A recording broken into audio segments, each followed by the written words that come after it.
Welcome to Lesson 1, where we are going to go back to the basics and we are going to ask ourselves a really important question. Why are we writing an email? Now, I know that sounds like a silly question. Of course I know why I'm writing an email. But the chances are, if your emails are not successful, it means that the reader does not know why you are writing an email. What might be clear in your head might not be clear in your writing, which is why the reader cannot react to your email properly. So to make sure we write a successful email, we have to understand why we are emailing, and we cannot forget that. So our aim should always be to write a successful email, an email that gets the correct reaction. If you're writing an email and you just want to pass on some information, to tell somebody something, this is the wrong reason for writing an email. You should always be thinking, what do I need and how do I get it?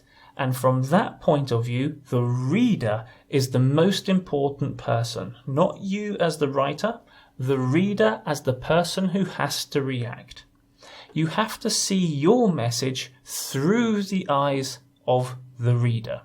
If the reader can understand your message correctly because you've written it well, then the reader will react in a better way. If you've written an email badly and the reader does not know what's going on, you have not written a successful email. So our aim is to achieve what we want quickly and correctly, and to build up a good working relationship with the reader through our clear writing and communication. So what we need to know is what the reader wants to know. The reader wants to know, why are we writing, and our message to explain that has got to be clear and to the point. We've got to include the information that will help the reader. There's no point writing to the reader and not including all of the information. You won't have a successful email. The reader has to know what they have to do. You as the writer have to very clearly say, I want you to do this. And you have to do that in an appropriate way.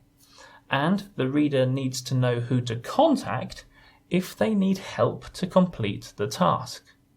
They shouldn't contact people, you as the writer, because they don't understand the email. That is a bad email. But if you give them the contact details to people who can help them do what they need to do, then that is a good thing to do. So that's the reader.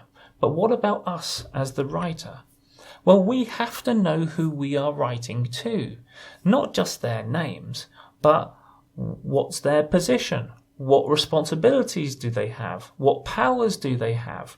In other words, what can they do? If we are not writing to the right person, we are not going to have a successful email. We have to know the structure of our email. What comes first? What comes next? What comes next? How do we close? A good structure and a good plan means we are more likely to have a successful email. We have to know the message we want to communicate. That's part of the planning process. We have to know how to say what we want to say in the best order. And we have to know the aim we want to achieve. Not just what we want to tell the reader, but what the aim of our email actually is. What is it that we want to happen? If we don't know that and we write an email, then it's not going to be a successful email. So this course, lesson by lesson, looks at the structure of an email. And if we have in mind the structure of an email as we're writing, it will help us to write a successful email. So we need an informative subject line. We need a good salutation. We need to know why we are writing, or the reader needs to know why we are writing. We've got to present data or information that is needed. We've got to have a call to action, we've got to offer help if needed, and we've got to sign off correctly. If we can do all of that, we will have written a successful email.